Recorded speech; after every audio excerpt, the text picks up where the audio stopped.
Bismillahirrahmanirrahim. Assalamualaikum warahmatullahi wabarakatuh.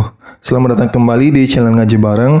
Dan di kesempatan kali ini kita akan membahas hukum bacaan nun mati atau tanwin, yaitu hukum bacaan ikhfa hakiki. Ikhfa artinya samar dan hakiki artinya benar. Adapun ikhfa hakiki ini yaitu benar-benar disamarkan. Adapun rumus dari ikhfa hakiki yaitu ketika nun sukun atau tanwin bertemu dengan huruf ikhfa. Nun sukun itu idgham ke huruf setelahnya atau dilebur ke huruf setelahnya dan dibaca samar dan dengung. Ingat, dibaca samar dan didengungkan. Ingat, didengungkan 2 atau 3 harokat. Ini rumusnya. Nun mati atau nun sukun atau tanwin fakal an in un itu bertemu dengan huruf ikhfa. Di sini ada 15 huruf ikhfa. Jadi di sini kami membagi huruf ikhfa yang tipis terdiri dari 10 huruf dan huruf yang tebal. Dan di mana untuk menyamarkan huruf ini itu tergantung dari makhorijul huruf dari tiap huruf ini. Ingat, dalam mempelajari huruf ikhfa itu harus menguasai makhorijul huruf karena tiap huruf ini berbeda-beda untuk disamarkan. Ingat, ketika disamarkan berbeda-beda dalam mengucapkannya. Adapun nun atau bunyi nun pada tanwin itu dihilangkan atau dilebur. Ingat, idgham atau dilebur langsung masuk ke 15 huruf ini. Ingat, langsung masuk ke 15 huruf ini, tetapi ingat dibacanya harus samar, tidak boleh jelas. Jadi nunnya hilang, bukan nunnya hilang atau bunyi nun hilang, bunyi nun atau bunyi nun pada tanwin ini hilang, langsung dilebur atau idgham ke 15 huruf ini dan dibaca samar. Ingat, dibaca samar, tidak boleh jelas, dan dengung 2 atau 3 harokat. Jadi huruf-huruf tipis ta, tha, jim, dal, zal, zai, sin, shin, fa, dan kaf. Huruf tipis. Kemudian huruf tebal ada 5 huruf, yaitu huruf dod, so, to, wo, dan qaf. Adapun untuk contoh bacaannya silakan simak penjelasan berikut. Nah, di sini ada ikhfa hakiki yang dibaca tipis. Pertama yaitu huruf ta. Jadi sebelum kita baca, kita ta'awudz dan bismillah terlebih dahulu. A'udzu billahi minasy syaithanir rajim. Bismillahirrahmanirrahim. Pertama huruf ta. Jadi makhrajul huruf ta yaitu ketika ujung lidah itu bertemu dengan ujung gigi seri atas ta atau lidahnya sedikit digigit. Ta, ta. Nah, di sini ada nun sukun bertemu dengan huruf ta. Jadi di sini kami selang-seling nun sukun, kemudian tanwin, kemudian nun sukun bertemu dengan huruf ikhfa. Nah, pertama nun sukun bertemu dengan huruf ta. Huruf ta itu ketika menyebutkannya itu ujung lidah itu sedikit digigit atau bertemu dengan ujung gigi seri atas. Ta. Nah, ketika nun sukun bertemu huruf ta, nun bunyi nunnya hilang langsung masuk ke huruf ta. Tetapi huruf ta-nya ini ingat disamarkan. Nah, cara menyamarkannya yaitu ketika ujung lidah itu tidak bertemu dengan ujung gigi seri atas. Jadi digantung, tidak boleh bertemu. Jadi contohnya seperti ini. Wa antum, wa antum. Jadi bacaan yang salah ketika ta itu ujung lidahnya itu bertemu dengan gigi. Jadi tidak boleh dibaca begini. Wa antum. Atau misalnya kita membaca tidak didengungkan. Wa antum Jadi itu bacaan yang salah. Atau kita baca nunnya jelas. Wa antum. Walaupun dengung tetap salah karena nunnya jelas. Wa antum, itu bacaan yang salah.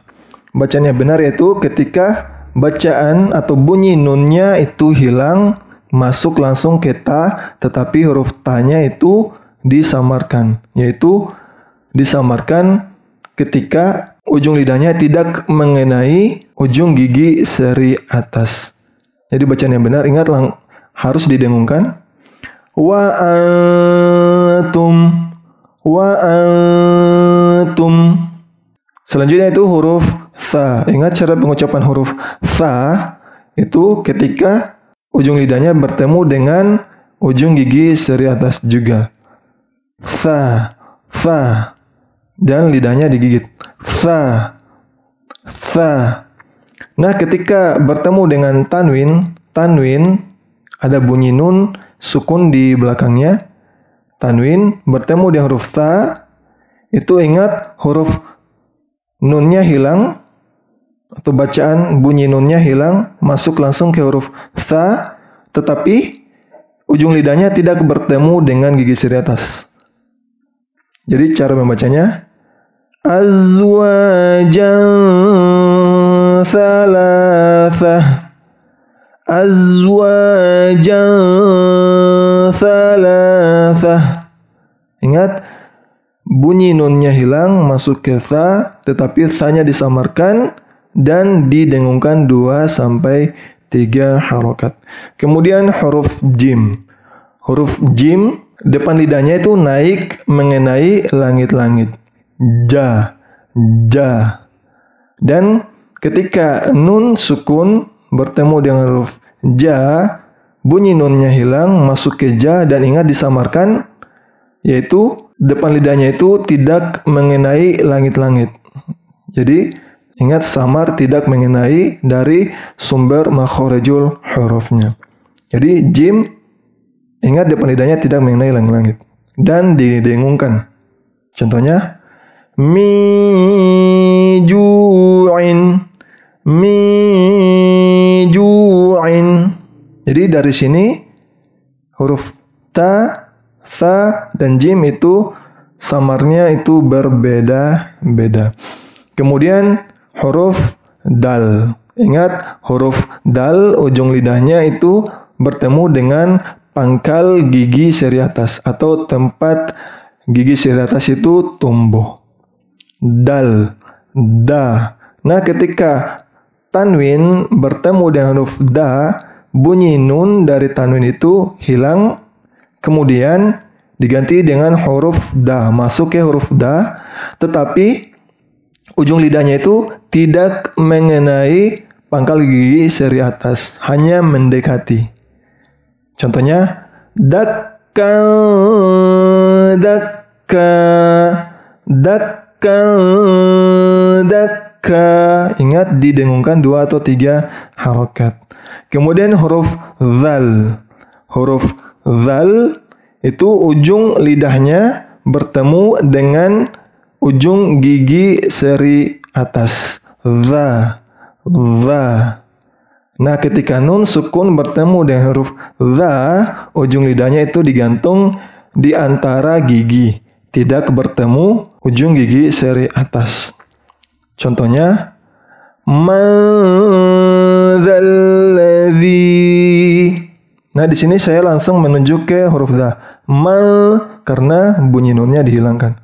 Madzalladzi, madzalladzi. Kemudian huruf zai. Di sini ada tanwin, kasrotain, bunyiin bertemu dengan huruf zai. Ingat, huruf zai itu mirip dengan huruf jim, yaitu depan lidahnya mengenai langit-langit atas bagian depan pula. Ketika tanwin bertemu dengan huruf zai, langsung masuk ke huruf zai tetapi disamarkan dan didengungkan. Ingat, lidahnya tidak mengenai langit-langit atas. Ingat, digantung, hanya mendekati langit-langit. Yauma idzin zurqa. Yauma idzin zurqa. Ingat ketika mengucapkan huruf ikhfa itu dilebur langsung masuk ke huruf ikhfa dan disamarkan kemudian didengungkan. Lanjut ke huruf selanjutnya. Kemudian yaitu huruf sin. Huruf sin cara pengucapannya itu depan lidah kalian itu mendekati langit-langit depan. Sin, sa, sa. Nah, ketika dilebur bunyi nunnya hilang, masuk ke sin, idgham, masuk ke sin. Untuk menyamarkannya itu sama saja, yaitu ketika lidahnya tidak mengenai langit-langit. Contoh bacaannya, min sabilin, min sabilin. Ingat, harus ditahan 2 atau 3 harokat. Jangan dibaca seperti ini. Min sabilin atau nunnya jelas. Min sabilin itu bacaan yang salah. Jadi bacaan yang benar itu ketika bunyi nunnya hilang langsung masuk ke sin, tetapi sinnya itu harus samar. Kemudian huruf shin. Huruf shin yaitu tengah lidah itu diangkat mendekati langit-langit dan dikeluarkan angin. Shin, sha, syah. Di sini ada tanwin kasrotain bertemu dengan huruf shin.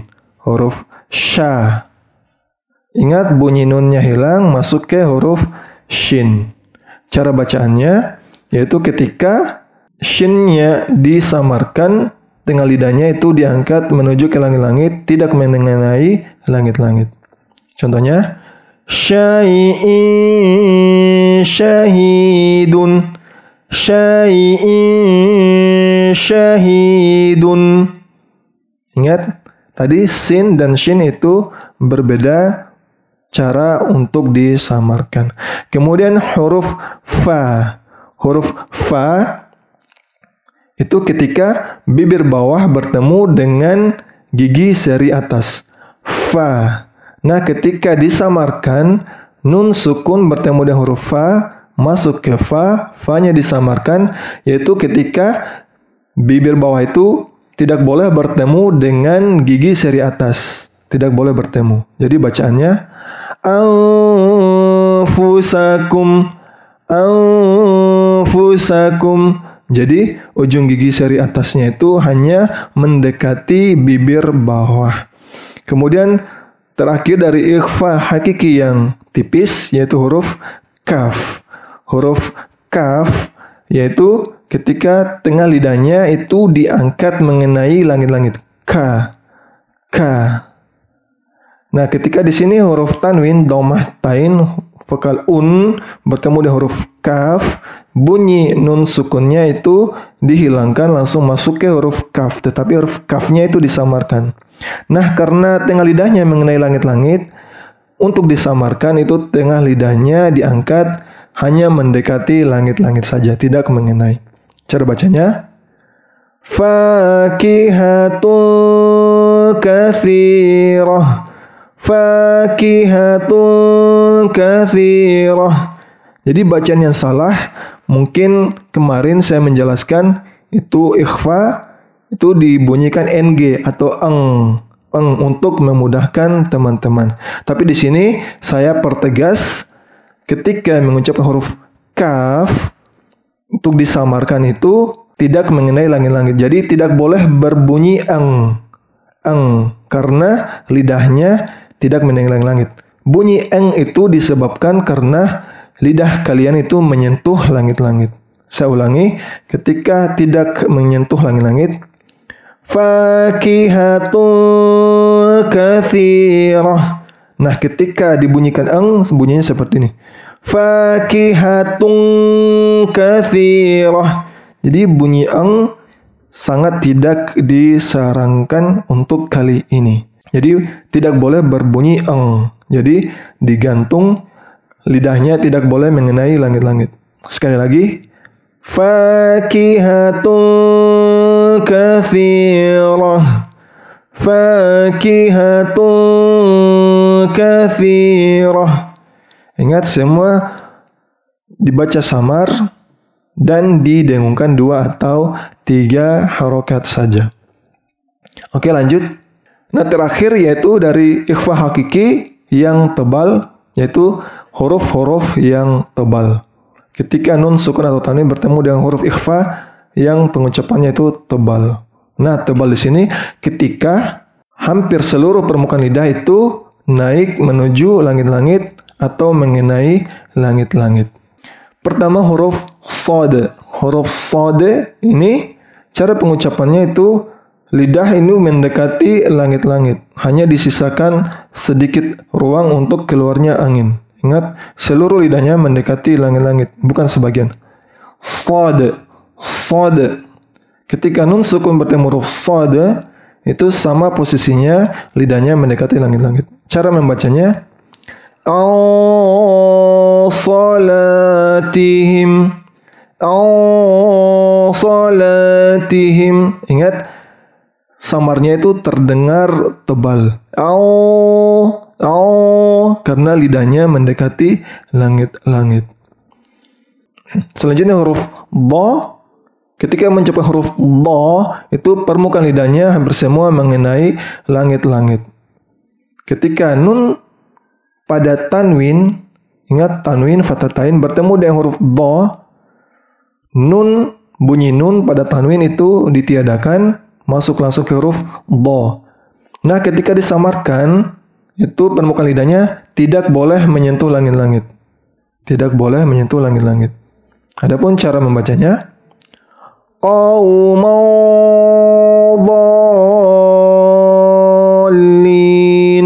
Qaumadallin.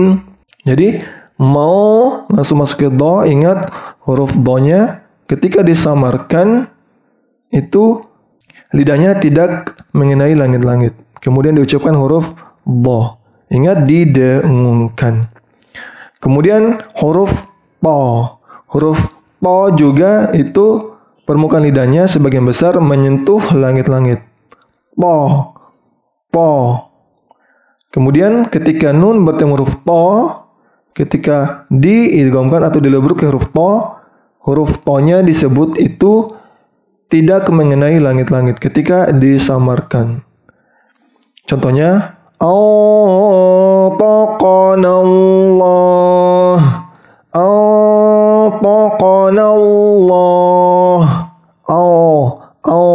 Itu karena bunyinya tebal karena permukaan lidahnya itu mendekati langit-langit. Jadi huruf so, bo, to itu hampir sama cara pengucapannya. Sama juga dengan huruf dha. Huruf dha ketika ujung lidah kalian itu bertemu dengan ujung gigi seri atas, tetapi ingat lidahnya atau lidah tengahnya itu mendekati langit-langit. Dha, dha.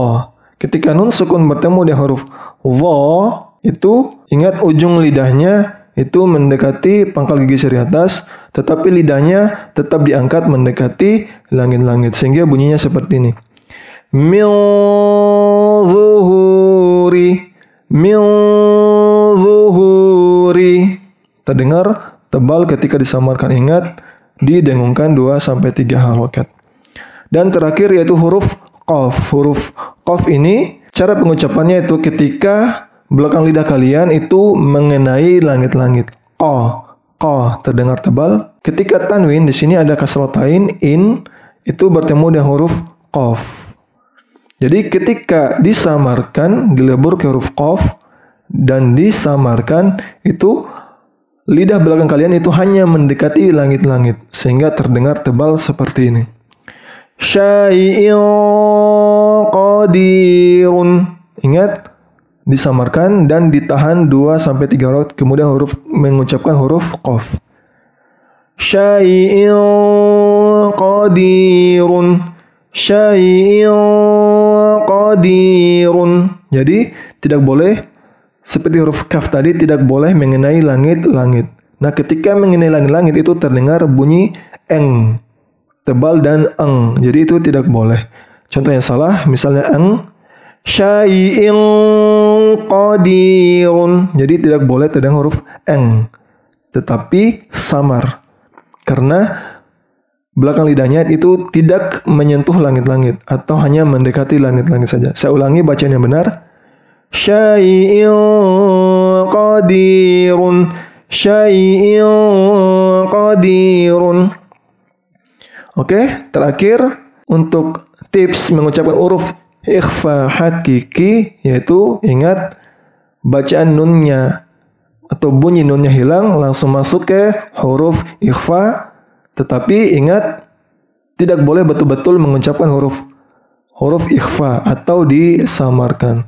Setelah disamarkan kemudian didengungkan 2-3 harokat, kemudian diucapkan huruf ikhfanya dengan jelas. Oke, untuk pelajaran ikhfa hakiki cukup sekian. Mudah-mudahan teman-teman mudah mengaplikasikannya dalam membaca Al-Quran dengan baik dan benar. Ingat, perlu diketahui dalam mengucapkan huruf ikhfa itu harus kita mengetahui makharajul hurufnya. Lebih dan kurangnya mohon dimaafkan. Jazakumullahu khairan wa barakallahu fikum. Wassalamualaikum warahmatullahi wabarakatuh.